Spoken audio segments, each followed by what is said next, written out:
Rowan School of Osteopathic Medicine. And in addition to that, I am also the medical director of a community mental health center in Oaks Integrated Care in Trenton. And I am a doctor by profession who completed medical school, then went into psychiatry, and eventually became a professor. Uh, on a day-to-day basis, I see people with all types of psychological problems, including problems of addictions, and treat them both using medication as well as what we call as psychotherapy. So I think generally the main question that people ask themselves when entering the field is the difference between psychiatry and psychotherapy. So could you talk about that a bit? Absolutely. So, essentially, when we are talking about psychiatry and psychology, what we are talking about is psychological distress, which is the distress of the mind. So, if we are looking at the body, mind, and spirit, so the body is what most of the time you go to a primary care physician, a neurologist, a urologist, or depending upon the specialty, you go there. Okay.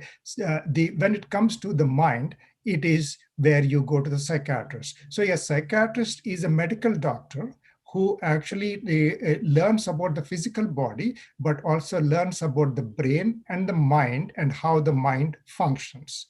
Now, as opposed to that, a psychologist is someone who approaches the mind from the social sciences. They go into psychology after, say, after high school, then do masters and PhD and come to psychology. So what they do not have is the understanding of the human brain and how the human brain affects the mind. While a psychiatrist has an understanding of the human brain, how it affects the mind and how it functions through the mind, as well as they have the ability to give psychotherapy and understand it from a psychological perspective.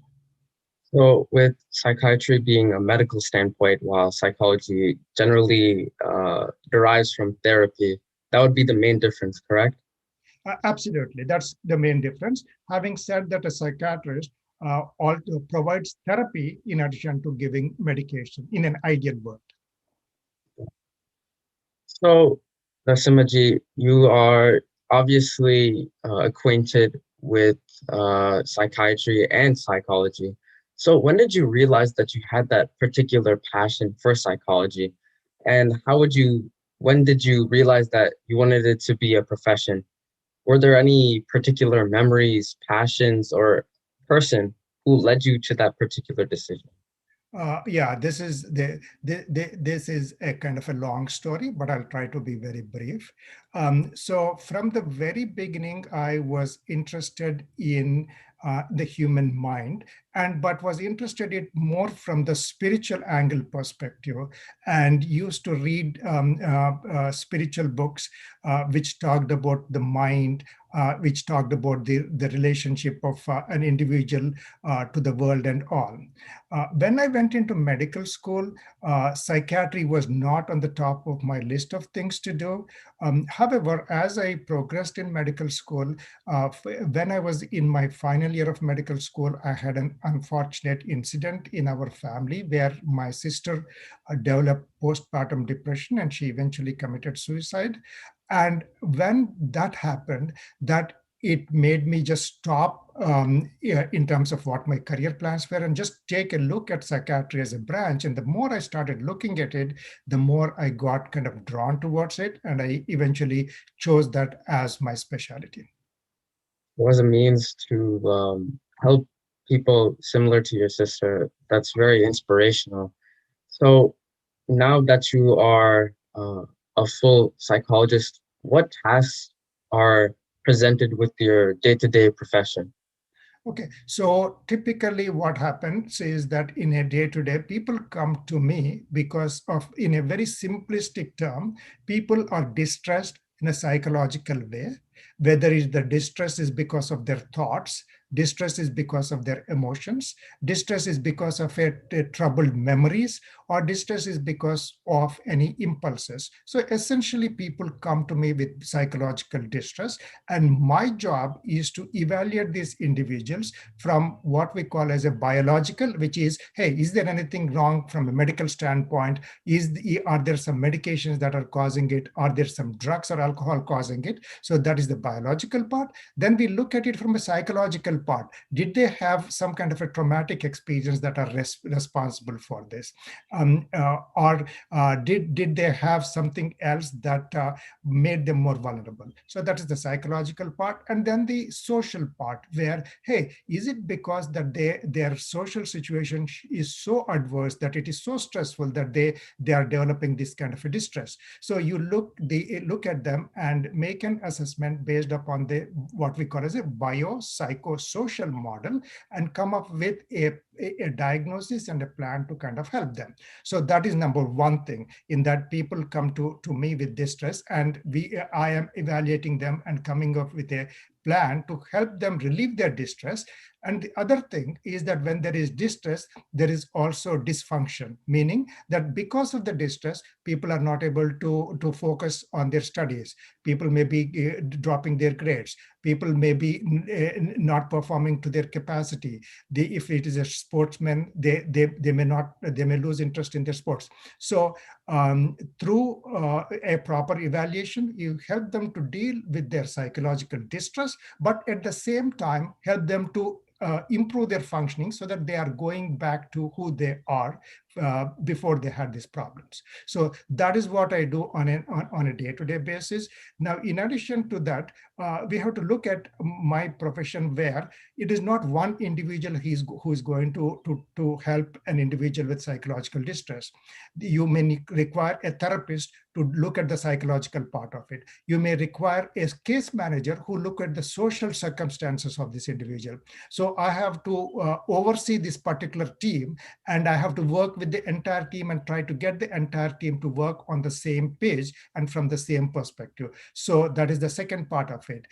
Educating the team, overseeing the team, helping the team help the individual. Now, the team is not going to be in isolation, right? The team is going to be part of a system. So now I am part of a system where I'm the administrator in the system as a medical director. So I have administrative responsibilities. Hey, which system is working, which system is not working, what are some of the things to do? So in addition to that, the field of psychiatry as well as the field of medicine constantly gets better through innovation and research.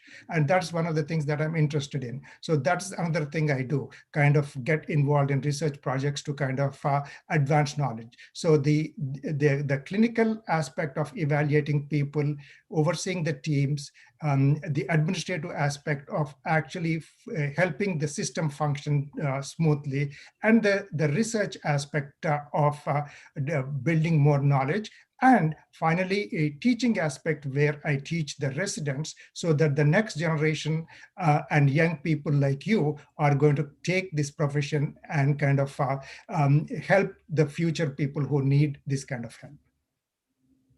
So obviously, you're now a professor. You've passed residency, you've passed medical school, several challenges you have faced. So when you were in medical school, what did you do to particularly achieve your goal? And throughout grade school and further on, when you learned about the topic first, um, what were some of the triumphs that you had during your schooling in medical school? So if I go to my schooling, my focus in my schooling was that I want to get into medical school. That was my focus.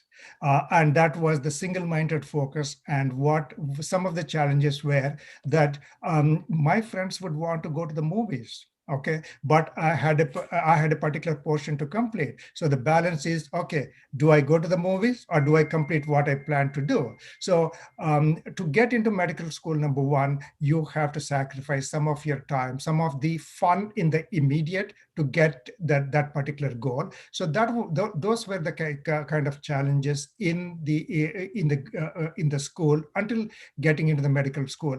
So I remember the entire summer was a free time, but just before getting into medical school, the entire summer was spent in preparing for the examination that gets one into the medical school. And in fact, I think that was what helped me to get into medical school.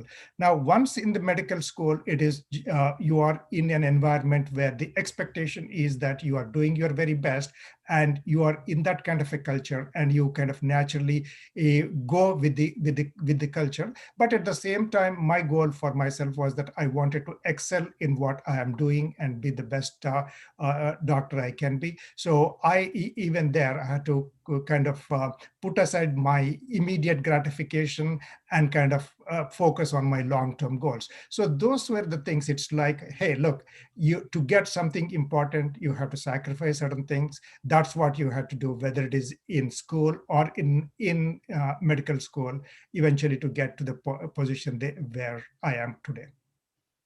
So these sacrifices, right? So for 11 plus years, doctors spend studying to become a full-blown doctor, right? Yes, Someone professional in that particular field.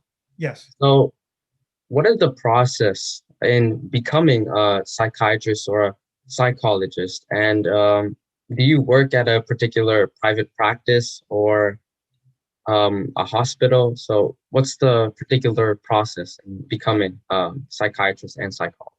Okay, so for me, as a psychiatrist, as soon as I completed my medical school and I chose the field of psychiatry, then you go through a 4 years of training, and training of seeing people with different types of problems in different types of settings. What I mean by that is very simply, the different types of problems could be problems relating to emotions like anxiety, depression, bipolar disorder, problems related to kind of thinking.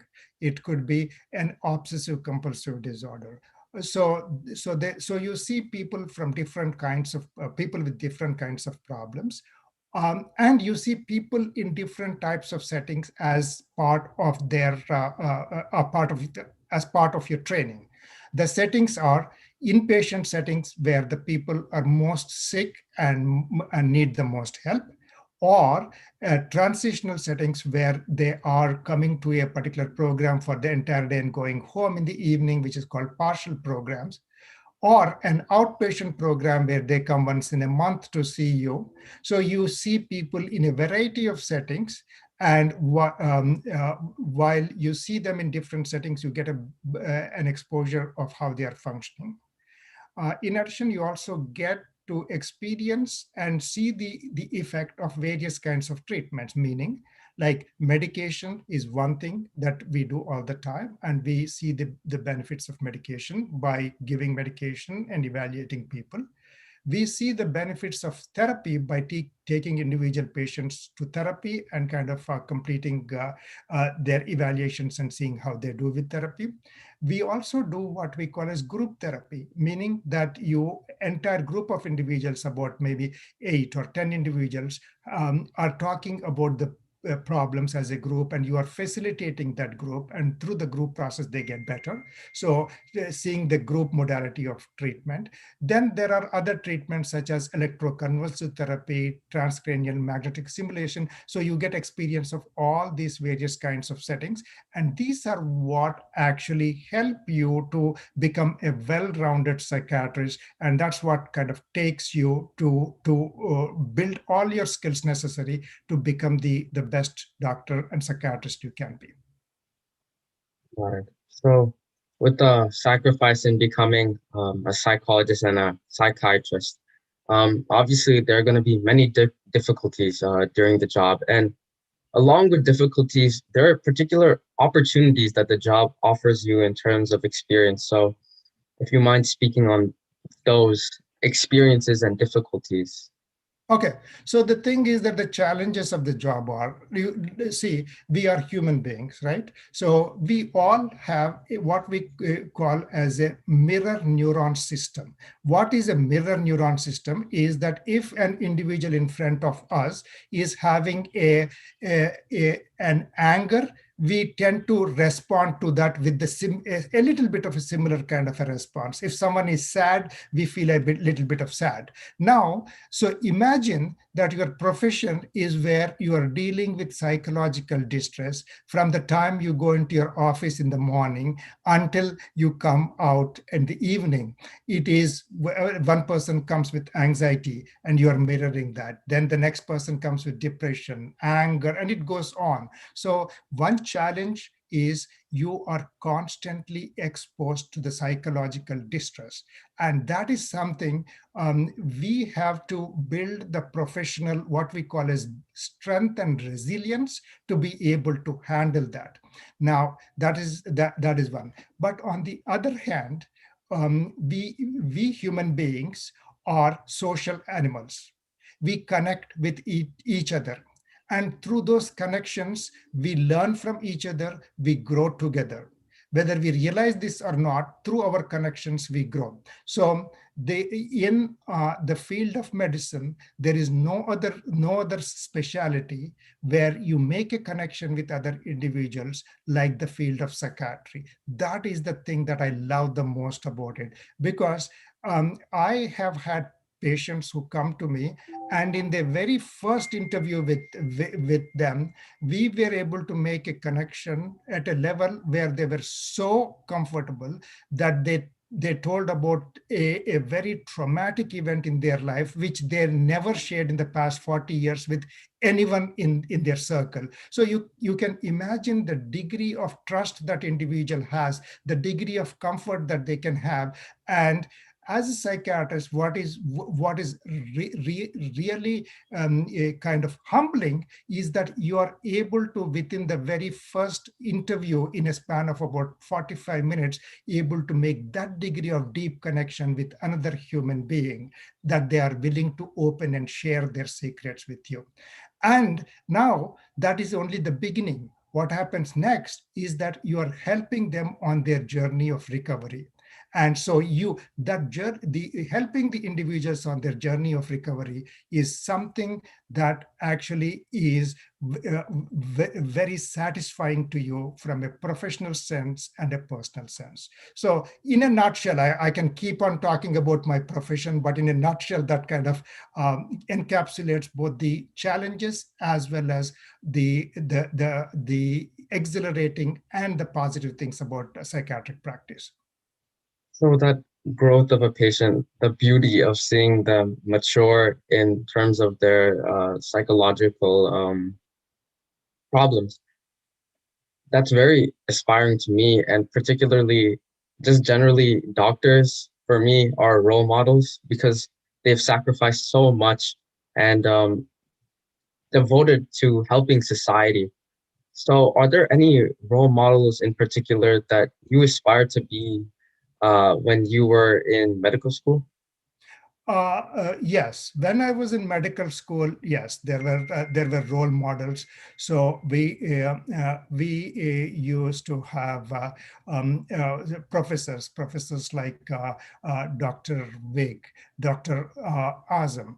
These are professors. What was inspiring about them was that, from my perspective, looks like they had a tremendous amount of knowledge. It's almost like they were walking encyclopedias of differential diagnosis, and that was what was kind of inspiring to look and say, hey, at some point in my life, I want to be like that, where I am able to do what they're able to do now and diagnose people.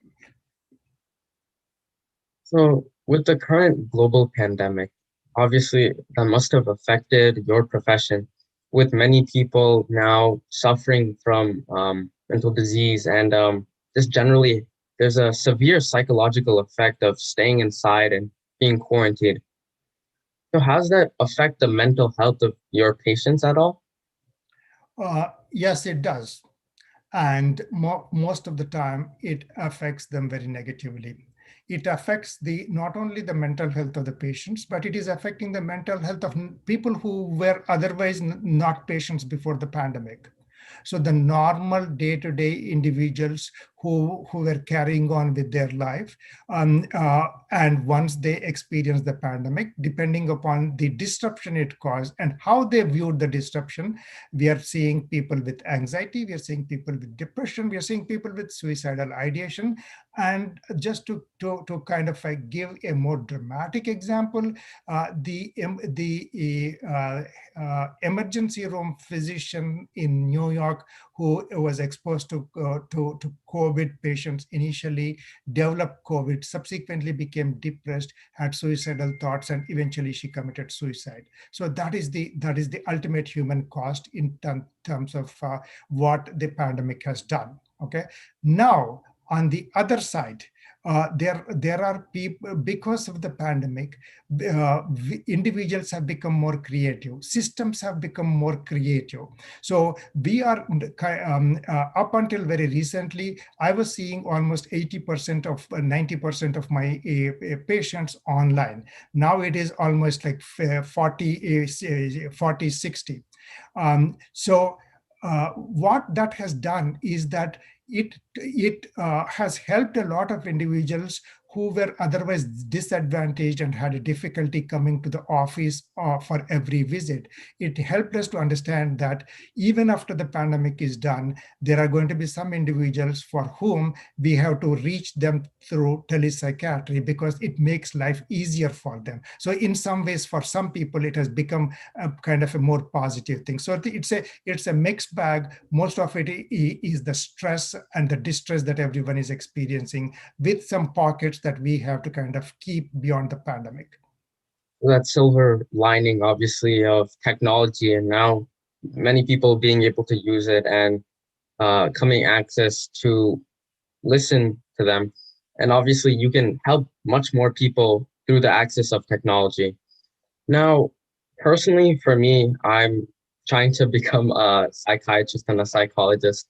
And for someone passing the medical field and the psych field, what do you recommend they do to better themselves in their studies, how to deal with particular patients, the mental toll that it takes on an individual? Okay, so there are two things that I would say. Number one is having a very kind of a clear vision about where you want to be and having a plan in place and executing that plan.